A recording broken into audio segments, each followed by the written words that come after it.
Elshinta News and Talk. Sebanyak 289 hewan ternak terkonfirmasi positif penyakit PMK di Jawa Tengah. Di Reskrisus Polda Jawa Tengah, Kombes Pol Johansen Ronald Simamora menyatakan hewan yang belum mati akan dipotong dan dijual dan bisa dikonsumsi. Daerah dengan tingkat kerawanan PMK akan diisolir. Apakah daging yang terkena PMK aman untuk dijual dan dikonsumsi? Kita jumpai pengamat kesehatan hewan dan dosen Fakultas Peternakan dan Pertanian Universitas Diponegoro, Dr. Hewan Fajar Wahyono MP. Elshinta News and Talk. Pak Fajar, sebetulnya aman nggak sih daging sapi yang terkena PMK itu untuk dimakan? Saya membayangkannya saja sudah agak mengerikan ya. Soalnya waktu itu saya lihat video yang cukup viral yang memperlihatkan lidah sapi yang salivanya copot begitu. Jadi saya membayangkannya saja mengerikan begitu. Bagaimana Pak Fajar? Iya, jadi gini ya. Jadi secara teori itu penyakit PMA bukan bersifat zoonosis, artinya tidak menular pada manusia, ya. Sehingga ya itu tidak menular artinya aman, ya, aman, tidak menular, ya. Yang jadi masalah kan masa penyakit yang seperti itu kok mau dimakan? Lah itu hanya psikis saja melihat kondisi seperti itu. Gitu. Berarti tidak ada kemungkinan untuk mencemari dagingnya sendiri begitu Pak Fajar ya? Ya mencemari. Tapi kalau dimakan tidak masalah. Artinya walaupun ada virusnya di daging, tetapi kalau dimakan tidak akan menular manusia. Artinya manusia tidak sakit gitu. Tapi kalau virusnya manusia bisa. Jadi virus itu bisa masuk ke tubuh manusia, tetapi manusia tidak akan sakit seperti sapi itu. Iya. Kira-kira kenapa Pak Fajar tidak bisa menularkan ke manusia itu apa yang membuat virus itu begitu? Itu genotip ya itu ya. Jadi memang ada kekhususan bahwa penyakit itu hanya tidak semua hewan, hanya pada berkuku belah gitu, yang berkuku belah dua itu loh. Jadi memang seperti itu ya, spesifik dari itu namanya protein di dalam virus itu sama dengan apa yang targetnya pada hewan tertentu. Ya, itu ya dari sononya genotipnya berbeda. Ya. Tapi sementara itu jadi hanya berkuku belah saja. Tapi ya, sudah iya. Gimana? Sudah ditemukan kasus lain Pak Fajar, seperti di hewan kambing kan kuku belah juga ya, kambing terus kemudian kerbau. Ada kambing, kerbau ada banyak. Kambing, kerbau sudah banyak ya. Jadi beberapa pasar hewan dibuka kemarin, ada yang terdeteksi ya, di kerbau ya, di kambing ya, di terutama yaitu kambing, kerbau dan sapi ya. Itu karena kalau babi kan terpisah, jadi jarang. Tapi apa sudah ada penelitian sebelumnya Pak Fajar yang menunjukkan bahwa mengkonsumsi daging ini masih aman begitu dan tidak memunculkan penyakit suatu waktu begitu kepada manusia? Ini penyakit itu sudah lama kok Pak, jadi sudah tahun berapa, pada 1 abad mungkin ya. Jadi ini sudah diteliti oleh beberapa ahli, teori itu sudah dibukukan ya. Jadi sudah resmi bahwa sementara tidak menular. Ya sementara ini yang diteliti oleh para ahli seperti itu. Jadi tidak usah khawatir. Yang masalahnya adalah ya itu, pertama psikis lihat seperti itu kok dimakan. Yang kedua bahayanya itu terhadap hewan bukan terhadap manusia. Tapi ketika sudah seabad lamanya penyakit ini, kenapa ketika datang lagi ke Indonesia jadi muncul kepanikan Pak? Kalau saya perhatikan para petani ini jadi agak sedikit khawatir melihat kondisi hewan ternaknya yang banyak bermatian. Ya, jadi ini penyakit ini merupakan penyakit yang paling ditakuti sebetulnya pada hewan sapi. Karena tingkat penyebarannya, jadi tingkat penularannya itu hampir 100%. Jadi kalau ada ternak-ternak di lingkungan kena itu 100% kena, hampir semuanya kena. Jadi penyakit yang sifat penularannya 100% itu hanya ini. Sehingga penyakit ini sangat ditakuti oleh peternak dimanapun di dunia. Gitu. Karena tingkat penularannya sangat luar biasa, di atas COVID ini luar biasa ini. Untuk hewannya sendiri Pak, bagaimana tingkat kebahayaan penyakit ini Pak? Nah, jadi hanya gini ya. Penyakit ini memang tingkat penularannya tinggi, tetapi kematiannya sebetulnya tidak begitu tinggi. Jadi dalam istilah kesehatan, istilahnya morbiditasnya, tingkat penularannya itu sangat tinggi sampai 100%, tetapi tingkat kematiannya itu tidak begitu tinggi. Ya, di teori 5%. Ya, tergantung dari perawatannya. Ya, jadi kematiannya tidak tinggi, jadi hanya dia memang lepuh-lepuh lumpangan di dalam rongga mulut dan kakinya sakit ya. Selama peternak mampu ya merawat ternak itu ya, kemudian memberikan treatment supaya dia kebal, nanti dia akan sembuh dan kebal sendiri. Ya, jadi baiknya ini adalah peternak atau penyakitnya adalah bisa sembuh sendiri dan membentuk kekebalan secara alami. Kira-kira sudah ada belum Pak vaksinnya untuk penyembuhan atau pencegahan dari penyakit ini Pak? Karena kan sudah lama ya penyakit ini. Iya. Jadi gini ceritanya. Ini tahun 8 terakhir ya, 83 itu ada kasus 83 itu ada kasus besar di Jawa Tengah. Ya, hanya Jawa Tengah. Itu diblokir betul. Bisa diatasi dan tahun 99 dinyatakan bebas Indonesia. Nah, sekarang muncul lagi. Nah, munculnya dari mana? Ini yang jadi masalah, masih diteliti. Tapi negara-negara tetangga sudah banyak yang kena sebelum kita. India, Pakistan, banyak. Korea, Jepang. Jadi yang terakhir adalah India, Pakistan. Jadi seperti itu. Nah, ya pastinya, ya tidak tahu dari mana. Mesti ada yang ya itu virus itu kebawa ke Indonesia. Ya dari mana? Ya ini belum tahu, masih diamati. Ya sehingga ya, penyakitnya muncul lagi. Ya tetapi obatnya memang tidak ada virus itu. Yang bisa diatasi adalah dengan vaksin. Ya alhamdulillah ini vaksinnya mulai datang. Untuk rekomendasi sendiri mungkin Pak ke pemerintah, apakah perlu dibuatkan kasus KLB Pak? Karena diperhatikan ini untuk Jawa Tengah saja sudah ada 289 kasus kematian ternak khusus Jawa Tengah begitu. Iya, ya memang dari beberapa daerah ini soalnya sudah luar biasa, sudah hanya tempo 1 bulan itu dari 1 tempat atau 2 tempat di Aceh dan Jawa Timur sekarang sudah 16, mungkin sudah lebih provinsi. Sudah 384 kabupaten. Wah, luar biasa. Dalam tempo 1 bulan loh ya.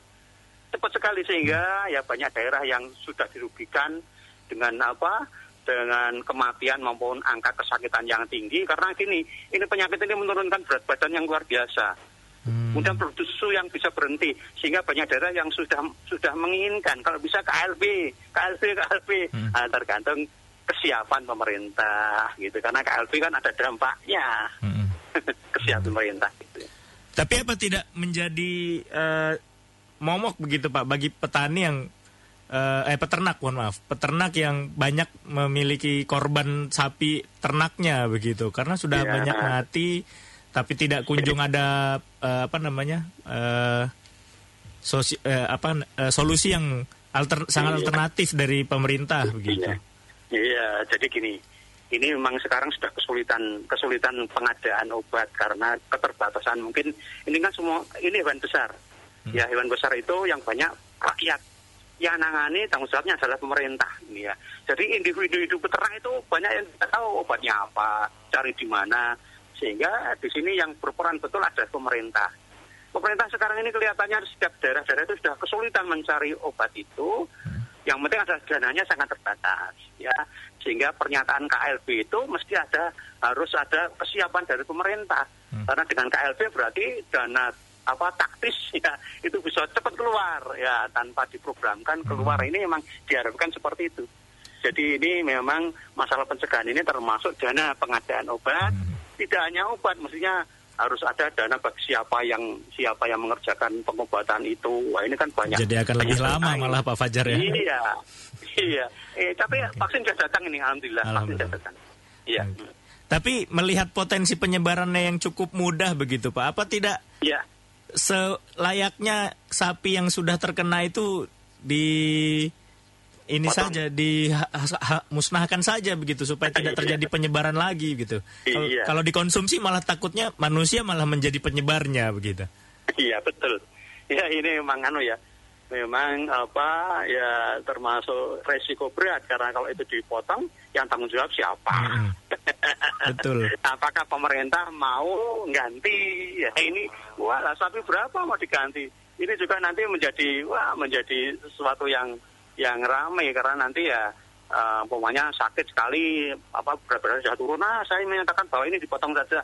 Ini sesuatu yang harus ada aturan ini yang belum ada. Jadi ini memerlukan biaya yang besar ya. Nanti kalau KLB mungkin ada dana taktis yang bisa digunakan untuk itu. Ya, selama ini ya belum ada, pemerintah belum berani bertanggung jawab untuk mengganti. Gitu.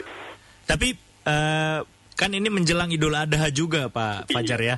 Kan pasti akan banyak hewan-hewan ternak yang dipotong begitu. Apakah ada dari pemerintah mungkin atau dari Departemen Peternakan atau Pertanian itu sudah memberikan arahan bagi masyarakat? Iya. Jadi sudah ada. Jadi banyak arahan dari MUI juga sudah ada. Jadi prinsipnya bahwa hewan yang dipotong itu diusahakan dari daerah-daerah yang bebas PMK. Yang kedua, setiap ternak yang dibawa ke tempat-tempat untuk pemotongan itu harus ada rekomendasi kesehatan dari dokter hewan. Ini yang penting.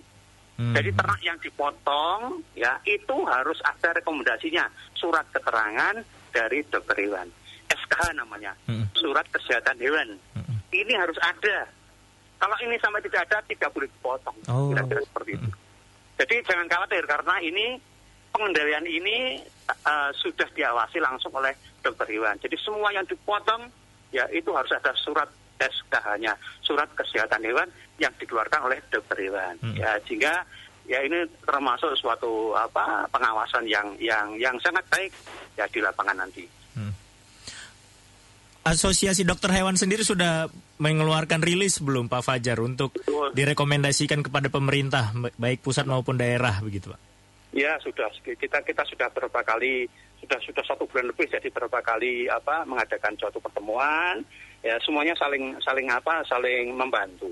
Jadi tidak hanya dokter hewan, perguruan tinggi pun sudah siap di Jawa Timur, sudah siap hari ini turun ke lapangan. Tidak hanya dokter hewan, tapi mahasiswa di yang berhubungan dengan kesehatan hewan semuanya turun untuk melakukan vaksinasi. Karena harus sporadis bareng-bareng itu. Untuk yang di kampung bagaimana nih Pak? Yang mungkin daerahnya cukup terpencil, bahkan mencari dokter hewan saja susah begitu. Ini yang jadi masalah. Karena populasi dokter hewan itu tidak banyak, ini jadi masalah. Ya, ini yang menjadi pertanyaan ini.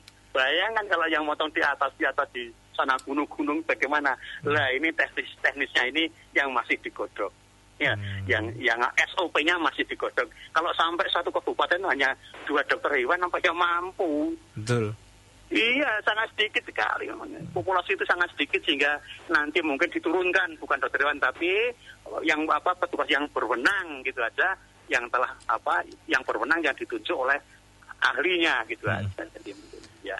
Terakhir mungkin Pak Fajar, imbauan bagi pendengar masyarakat yang masih ragu untuk mengkonsumsi daging sapi. Kalau saya jujur saya masih ragu sekarang untuk konsumsi daging sapi bagaimanapun bentuknya karena membayangkan hal itu tadi. Gimana Pak? Ya gini, jadi konsumen itu pertama tidak usah takut secara teori, sudah berlangsung lama dan sampai sekarang tidak ada sanggahan bahwa itu tidak solus, artinya tidak menular pada manusia. Yang kedua memang harus dipilih ya dari pemotongan-pemotongan yang legal ya. Jadi dilihat yang legal. Kalau legal itu berarti pemotongan itu di bawah pengawasan ahli ya, baik itu dokter hewan maupun namanya kennelmaster yang ahli itu. Sehingga kalau itu daging-daging yang resmi dari pemotongan resmi itu tidak masalah. Yang khawatir gini memang tadi saya sampaikan. Yang disampaikan bahwa itu kalau ternak yang sakit terpaksa dipotong terus dijual dagingnya gimana? Itu yang jadi masalah. Nah, sehingga ya membelilah ya dari tempat lokasi pembelian atau pasar yang resmi. Yang kedua gini, supaya menghindari bahwa itu sebenarnya daging bagus apa tidak masalah. Yang penting daging itu kalau datang langsung dimasukkan ke panci panas gitu, yang air panas. Jangan dicuci. Ya, jangan dicuci ya. Jadi daging itu langsung dimasukkan ke tempat panas ya kira-kira suhunya ya 60 derajat selama 30 menit. Setelah itu baru dimatikan, sudah bebas virus. Ya gitu ya. Ya, dan satu lagi ya, tempatnya bungkus daging itu harus rapi, ya? Dibuang yang benar. Nanti itu menular tuh. Iya. Ya, jangan khawatir selama pembelian di tempat yang benar. Dan terpaksa kalau tidak tahu memberikan treatment pengolahan yang benar. Baik, terima kasih banyak Pak Fajar atas kesempatan siang hari ini. Semoga kasus ini segera lekas tertangani Pak ya. Insya Allah. Kasihan juga ini para peternak yang banyak korbannya. Baik, terima kasih banyak Pak Fajar. Selamat siang, selamat melanjutkan aktivitas. Terima kasih sama-sama. Demikian pendengar, hasil wawancara kami bersama pengamat kesehatan hewan dan dosen Fakultas Peternakan dan Pertanian Universitas Diponegoro Dr. Hewan Fajar Wahyono MP.